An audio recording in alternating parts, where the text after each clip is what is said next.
حضرت ابو سعید خدری رضی اللہ عنہ سے روایت ہے کہ جو شخص جمعہ کے دن سورہ کہف کی تلاوت کرے گا اس کے لیے بیت اللہ تک نور ہی نور ہوگا۔ حضرت عبداللہ بن عمر سے روایت ہے کہ حضور اکرم صلی اللہ علیہ وآلہ وسلم نے فرمایا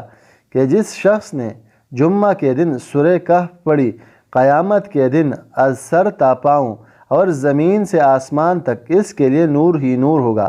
اور دونوں جمعوں کے درمیان کے گناہ معاف کر دیے جائیں گے۔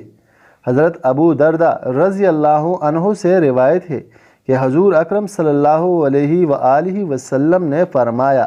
کہ جو شخص سورہ کہف کی ابتدائی 3 آیتوں کو یاد کرے وہ فتنہ دجال سے محفوظ رہے گا۔ حضرت ابو دردہ رضی اللہ عنہ سے روایت ہے کہ حضور اکرم صلی اللہ علیہ وآلہ وسلم نے فرمایا کہ جو شخص سورہ کہف کی ابتدائی 10 آیتوں کی تلاوت کرے وہ فتنہ دجال سے ہمیشہ محفوظ رہے۔